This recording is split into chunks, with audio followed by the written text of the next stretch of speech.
Revolver दांतों में दबाकर मैंने दीवार पर हथेलियां जमाई और जिस्म पर जोर देकर फुर्ती से दीवार पर चढ़ा और दूसरी तरफ को कूद गया। सेन से भागता हुआ मैं बरामदे में आया। ड्राइंग रूम का दरवाजा अंदर से बंद था। सामने दूसरा कोई दरवाजा नहीं था। यहाँ एक छोटा सा दरवाजा और कुछ फासले पर एक छोटी सी खिड़की थी। ये दरवाजा भी अंदर से बंद था। अलबत्ता जब मैंने खिड़की पर हाथ का दबाव डाला तो वो खुल गई। अंदर अंधेरा होने के बावजूद मुझे अंदाजा हो गया कि ये किचन की खिड़की है, क्योंकि अंदर से एक मखसूस महक आई थी। लाइटर जलाकर मैंने अंदर का जायजा लिया। फर्श ज्यादा नीचा नहीं था। लाइटर जल्दी से बुझाकर मैंने खिड़की की चौखट पकड़कर पहले अपनी टांगे अंदर दाखिल की और फर्श पर पांव लगाकर जिस्म को बल देकर अंदर पहुंच ही गया। किचन के अंदर दाखिल होकर और दरवाजा खोलकर जब मैंने परली तरफ झांका तो मध्यम सी रोशनी में वहां डाइनिंग टेबल वगैरह नजर आए। गालबन ये डाइनिंग और ड्राइंग रूम था। इसके धुंधले शीशों वाली खिड़की पर पर्दों के बावजूद बहुत हल्की सी रोशनी बराबर वाले कमरे से आ रही थी। बराबर वाला कमरा रोशन था और वही मेरे अंदाजे के मुताबिक वो कमरा था जहाँ कुछ हो रहा था। दबे पांव ड्राइंग रूम में दाखिल होकर मैं सोफों और कुर्सियों से बचता बचाता उस दरवाजे तक पहुंचा जो रोशन कमरे में खुलता था। दरवाजे पर मैंने हाथ ही रखा था कि वो खासा खुल गया। मैं झिझक कर एक कदम पीछे ओट में हो गया, क्योंकि खुलते हुए दरवाजे पर यकीनन अंदर मौजूद आदमी या आदमियों की नजर पड़ सकती थी। कई सेकंड तक मैं सांस रोके खड़ा रहा। तब मैंने आगे बढ़कर एक आंख दरवाजे की दराज से लगाकर अंदर झांका। अंदर कोई भी नहीं था। मैंने आंखें मलकर दोबारा अंदर देखा। हकीकतन वहां कोई नहीं था। वो खिड़की जिसके शीशे पर मैंने नकाबपोश का साया देखा था पर्दे में छुपी हुई थी, लेकिन महसूस यही होता था कि वो अंदर से बंद है। ये कमरा ख्वाबगाह था। दरमियान में एक डबल बेड पड़ा हुआ था जिसकी चादर पर शक्लें बता रही थी कि कुछ देर पहले तक यहाँ कोई महू ख्वाब था। एक गोशे में श्रृंगार मेज थी जिस पर मेकअप का सामान बेतरतीबी से पड़ा था। बेड के ऐन करीब जनाना स्लीपर पड़े थे। अभी मैं गौर कर ही रहा था कि इस कमरे में मौजूद फर्द या अफराद कहाँ के। उसी वक्त मेरी नजर कमरे के एक गोशे पर पड़ी जहाँ क्लीन उल्टा हुआ था। इसके नीचे खला नजर आ रहा था। उल्टे हुए क्लीन पर एक चकोर मोटा सा तख्त रखा नजर आ रहा था। तख्त बड़ी नफासत से तराशा हुआ था और इसकी बलाई सतह पर ऐसा पेंट किया गया था कि वो फर्श का ही एक उखड़ा हुआ टुकड़ा नजर आता था। उसे अगर खला पर रख दिया जाता तो फर्श बिल्कुल हमवार और बेजोड़ नजर आता।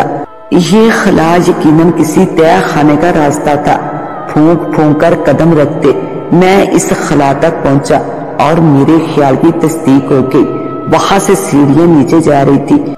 ये घर गुज़श्ता दिनों मेरे देखते ही देखते तमीर हुआ था, लेकिन ये देखकर मुझे हैरत हुई कि इसमें कोई तय खाना भी मौजूद था। तय खाने से रोशनी तिरछे जाविये से सीढ़ियों पर पड़ रही थी।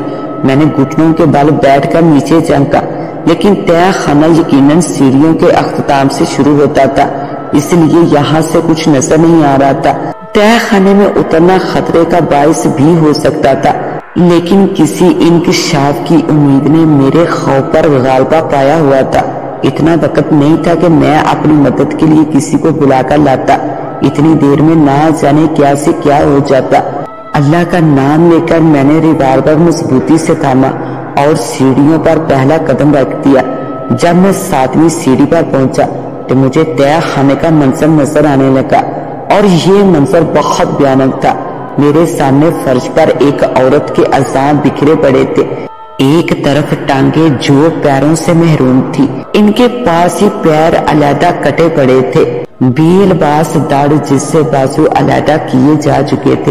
एक तरफ औरत का सर कटा पड़ा था जिस पर लंबे लंबे बाल छतरी की तरह फैले हुए थे, मगर चेहरे का काफी हिस्सा नजर आ रहा था और ये चेहरा मेरे पुरअसरार पड़ोसी की बीवी का था।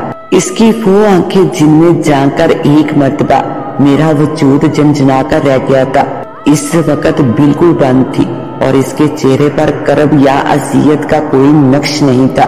یہ لگتا تھا کہ وہ بڑی گہری نیند سو رہی ہے۔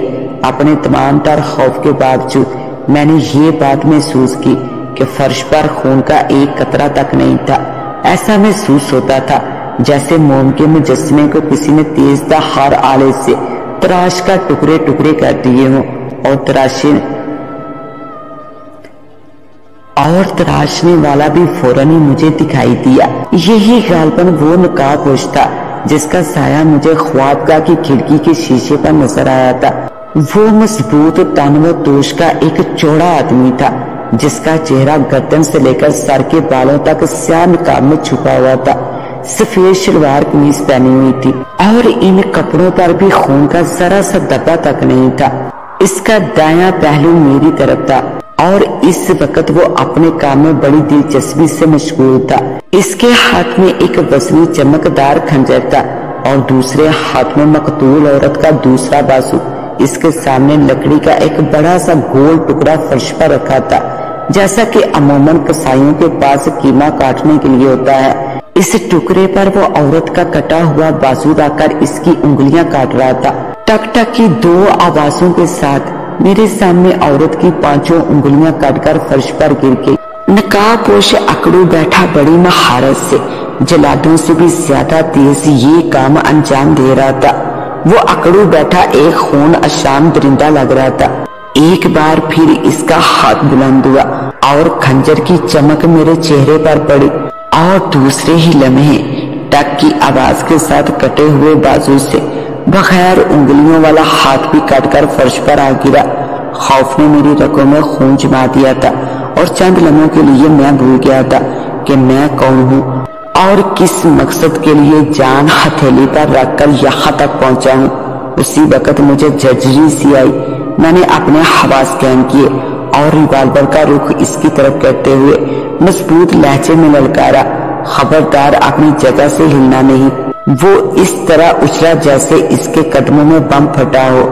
خنجر اس کے ہاتھ سے چھوٹ گیا۔ میری طرف مڑ کر وہ سیدھا کھڑا ہو گیا۔ نقاب کے 2 سوراخوں میں سے اس کی خونی آنکھیں مجھے گھور رہی تھی۔ خونی اور درندے، اس بے گناہ عورت نے تیرا کیا بگاڑا تھا؟ میرے اندر جرأت لوٹ آئی۔ نقاب پوش نے بچوں کی طرح مجھے پچکارا، اتنا غصہ ٹھیک نہیں ہوتا مسٹر راشد۔ تم میرا نام کیسے جانتے ہو ذلیل کتے؟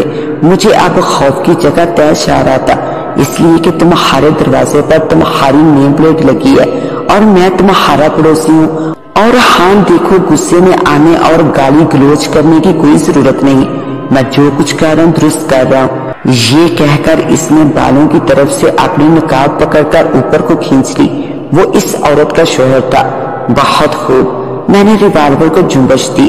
کیا اب تم بتانا پسند کرو گے کہ کس مقصد کے لیے تم نے اس بیچاری کا خون کیا ہے اور اب اتنی بے دردی سے اس کے ٹکڑے کر رہے ہو؟ ضرور بتاؤں گا، لیکن پہلے مجھے اپنا کام کر لینے دو۔ اس نے جھک کر عورت کا دوسرا کٹا ہوا بازو اٹھایا اور خنجر اٹھانے ہی والا تھا کہ میں نے ریوالور کے ٹریگر پر انگلی کا دباؤ بڑھاتے ہوئے کہا، بند کرو اپنی یہ ذلیل حرکت اور سیدھے کھڑے رہو۔ مسٹر راشد، اس نے دوبارہ سیدھے کھڑے ہو کر پرسکون لہجے میں کہا، میں تمہارا مشکور ہوں کہ یہاں اکیلی ہی آئے ہو، پولیس یا محلے والوں کو ساتھ لے کر نہیں آئے، ورنہ مجھے اپنی بے گناہی کا یقین دلانا مشکل ہو جاتا۔ بے فکر رہو، میں اپنا کام مکمل کر کے اپنے آپ کو تمہارے حوالے ضرور کر دوں گا، لیکن میرے متعلق کوئی قدم اٹھانے سے پہلے میری پوری بات ضرور سن لینا۔ ہر خونی کے پاس سنانے کے لیے ایک دلچسپ کہانی ضرور ہوتی ہے، لیکن میں تمہارا یہ خوفناک ڈرامہ مزید دیکھنا نہیں چاہتا۔ میں تمہارے قریب آنے کا خطرہ بھی مول نہیں لوں گا۔ میں ایک ہوائی فائر کروں گا۔ فائر کی آواز سن کر یقیناً محلے والے جاگ اٹھیں گے اور بالآخر یہاں پہنچ ہی جائیں گے۔ تب میں تمہارے ہاتھ پر رسی باندھ کر پولیس اسٹیشن جانے کا خوشگوار فرض انجام دوں گا۔ یہ غصب نہ کرنا مسٹر راشد، وہ جلدی سے ہاتھ اٹھا کر بولا، تم بار بار مجھے خونی کہہ رہے ہو، کیا تمہیں یہاں خون کا ایک قطرہ بھی نظر آ رہا ہے؟ میں تمہیں اس ریاض سے کوئی نہیں کہہ رہا، تم نے اس بیچاری کا گلا گھونٹ کر یا زہر دے کر پہلے ہی اس کو ہلاک کر دیا ہوگا، اب صرف لاش کو ٹھکانے لگانے کا بندوبست کر رہے تھے۔ बहरहाल तुम इसके कातिल हो।